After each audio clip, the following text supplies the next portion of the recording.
আজকের এই মত বিনিময় সভার সহযোগিতা সভাপতি আহমেদুল হক সাথী, ছাত্র দলের সাবেক সভাপতি এবং যুব দলের সাবেক সভাপতি, জেলা বিএনপির সাবেক যুগ্ম সম্পাদক উপস্থিত রয়েছেন মাহমুদুল হক শানু, সাবেক সদস্য সচিব, জেলা বিএনপি, কাজী শফিকুর রহমান লিটন, সাবেক যুগ্ম সম্পাদক, যুব দলের সাবেক সভাপতি, ছাত্র দলের সাবেক সাধারণ সম্পাদক, আমাদের আনিস ভাই, সাবেক যুগ্ম সম্পাদক, জেলা বিএনপি, ইকবাল ভাই, আমার ঢাকা বিশ্ববিদ্যালয়ের বড় ভাই, একই ডিপার্টমেন্টের ছাত্র, একই হবে, রকিবউদ্দিন বাবুল ভাই, আমাদের সাবেক সাংগঠনিক সম্পাদক,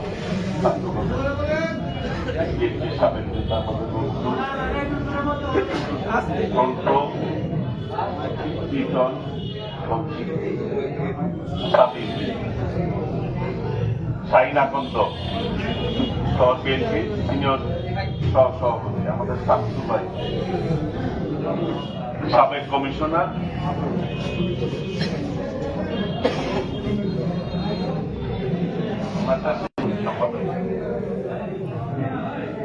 মালা, জাহিদ হোসেন মালা, আমাদের বাবু এবং মামুন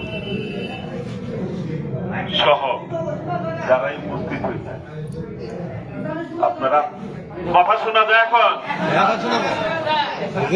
যারা উপস্থিত হয়েছেন সবাইকে আমি আমার ব্যক্তিগত পক্ষ থেকে আমার দল বাংলাদেশ জাতীয়তাবাদী দল কেন্দ্রীয় নির্বাহী কমিটি বিএনপির চেয়ারপারসন, সাবেক প্রধানমন্ত্রী দেশনেত্রী বেগম খালেদা জিয়া, বিএনপির ভারপ্রাপ্ত চেয়ারম্যান দেশনায়ক তারেক রহমানের পক্ষ থেকে জানাই সালাম এবং শুভেচ্ছা। আসসালামু আলাইকুম ওয়া রাহমাতুল্লাহি ওয়া বারাকাতুহু। এই যে আমরা যারা এখানে উপস্থিত হয়েছি তাদের কিন্তু একটা পরিচয় আছে না? সেই পরিচয় কি? আমরা সবাই শহীদ রাষ্ট্রপতি জিয়াউর রহমানের আদর্শিক পরিবারের সবাই সদস্য নাকি? আমাদের মূল পরিচয় আমরা শহীদ জিয়ার কর্মী নাকি? দেশনেত্রী বেগম খালেদা জিয়া এবং দেশনায়ক তারেক রহমানের কর্মী আমরা সবাই।